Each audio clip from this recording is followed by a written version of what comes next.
Animal movie करके तृप्ति डिमरी को overnight stardom तो मिल गया, लेकिन अभी भी बॉलीवुड इंडस्ट्री में अपनी छवि बरकरार रखने के लिए उनका स्ट्रगल खत्म नहीं हुआ।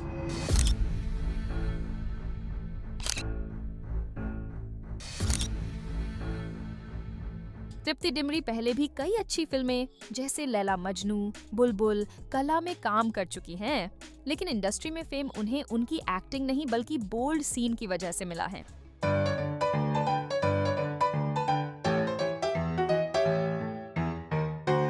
इन्हीं बोल्ड सीन की वजह से उन्हें उनके फ्यूचर प्रोजेक्ट्स भी मिले हैं और क्रिटिसिज्म भी, पर आज ये क्रिटिसिज्म उन पर भारी पड़ गया है। आशिकी 3 मूवी के लिए तृप्ति ऑलमोस्ट फाइनल हो चुकी थी। ये उनके करियर की अब तक की सबसे बड़ी अपॉर्चुनिटी थी, लेकिन लास्ट मोमेंट पे आकर मूवी के मेकर्स ने उन्हें कास्ट करने का इरादा बदल दिया। According to reports, Tripti doesn't fit the purity parameters, which is the main requirement for the movie. अब ये प्योरिटी पैरामीटर्स से आखिर मेकर्स का मतलब है क्या?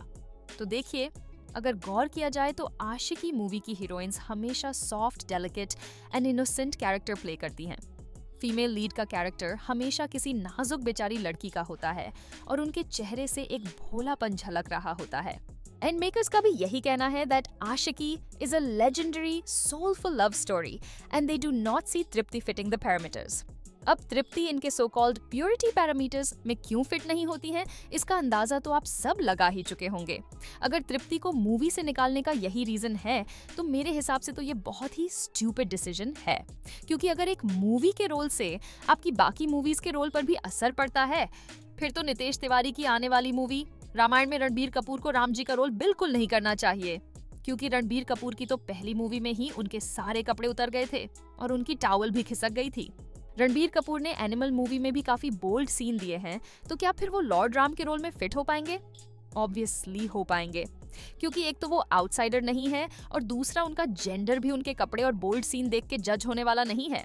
ऐसा हम नहीं, तृप्ति के फैंस का कहना है कि अगर फीमेल एक्ट्रेसेस को उनकी मूवी चॉइसेस के लिए क्रिटिसाइज किया जा सकता है तो मेल एक्टर्स को क्यों नहीं। अगर मूवीज में एक दो बोल्ड सीन करने से हीरोइंस की प्योरिटी पे बात आ जाती है तो where are we heading as a society? In the 18th century perhaps? इस हिसाब से तो आदित्य रॉय कपूर को आशिकी 2 के बाद कोई और मूवी मिलनी ही नहीं चाहिए थी, क्योंकि मूवी में उनकी डेथ हो गई थी। Seriously, this is so stupid. Versatility नाम की भी कोई चीज होती है? अब कंगना रनौत को ही ले लो, उन्होंने फैशन मूवी में एक बोल्ड मॉडल का रोल प्ले किया और तनु वेड्स मनु में उसका बिल्कुल ऑपोजिट। ए छोरी, उसमें आजा, तमीज से बात कर। एक बात और जो मुझे समझ नहीं आती वो ये कि पहले तो खुद इंडस्ट्री ने तृप्ति को बोल्ड बनाया। जब वही बोल्ड इमेज उनके लिए पैसा कमा रही थी तब तो इंडस्ट्री को कोई प्रॉब्लम नहीं थी, और अब उसी बोल्डनेस की वजह से उन्हें रिजेक्ट कर दिया। Like seriously, these are some next level double standards. अब इतनी बड़ी अपॉर्चुनिटी तृप्ति के हाथ से सिर्फ उनके बोल्ड सीन की वजह से गई है या बात कुछ और है, ये तो अब भी किसी को नहीं पता है, लेकिन नेटिजन्स में इस बात को लेकर काफी डिबेट छिड़ गई है। लोगों का कहना है कि कार्तिक और तृप्ति की केमिस्ट्री तो भूल भुलैया 3 में ही अच्छी नहीं थी, तो आशिकी 3 में इन्हें साथ न लेना अच्छा ही डिसीजन है। तृप्ति ने जब से कमर्शियल मूवीज की तरफ रुख किया है तब से उनके फैंस भी उनके हेटर्स बन गए हैं। जिन फैंस को पहले उनकी एक्टिंग वर्सेटाइल एंड क्रिएटिव लगती थी, अब वही फैंस उनको below average over hyped actress बुला रहे हैं। लोगों ने नोटिस करा है कि बुलबुल और कला जैसी मूवीज तृप्ति की एक्टिंग नहीं बल्कि आर्टिस्टिक स्टोरी लाइन की वजह से हिट हुई हैं। काफी गौर करने के बाद अब फैंस को लगने लगा है कि तृप्ति कभी भी अच्छी एक्ट्रेस थी ही नहीं। उनकी एक्टिंग हमेशा ही एक्सप्रेशनलेस एंड ब्लैंड रही है। I wonder how it all worked in Kala. Maybe it was the way the movie was shot, along with the background score and other actors doing such good work. She has looked so bland even in her pep reels. Tripti's performance is so hollow in her recent movies that it's quite evident she will not do justice with the female lead role in Aashiqui 3. अब इन comments से तो यही लग रहा है कि तृप्ति का fame काफी शॉर्ट लिव्ड रहने वाला है। उनके fans can't see her sustaining her stardom beyond a certain level. और शायद इसी वजह से मेकर्स भी उन्हें अब ऐसे रोल्स में नहीं लेना चाहते जिनसे ऑडियंस को काफी हाई एक्सपेक्टेशंस हैं। इसे कहते हैं सर पे चढ़ा के झट से उतार देना। अभी कुछ वक्त पहले तक तृप्ति एक अंडररेटेड एक्ट्रेस थी जिन्हें उनके कैलिबर के मुताबिक अपॉर्चुनिटीज नहीं मिल रही थी, और अब एकदम से तृप्ति एक ओवररेटेड एक्ट्रेस बन गई हैं जिनकी झोली में एक्टिंग ना आते हुए भी काफी मूवीज पड़ी हैं। और कुछ ऑडियंस का भी समझ नहीं आता है।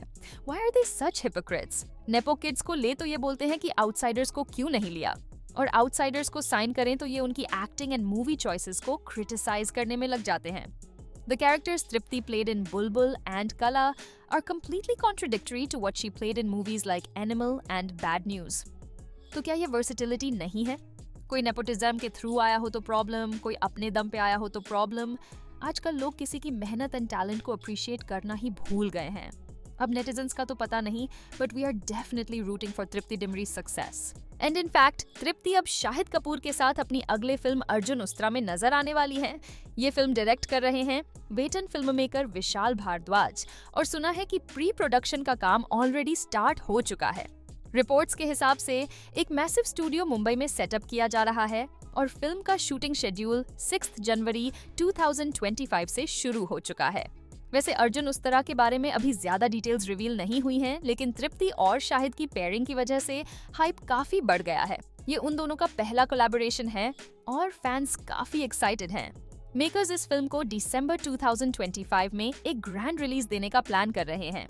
तो आशिकी 3 का रोल छिन जाने से तृप्ति के करियर पे तो ज्यादा असर नहीं पड़ेगा, लेकिन एनिमल मूवी में उनके बोल्ड सीन की वजह से उन्हें मूवी से निकालना was not a good reason.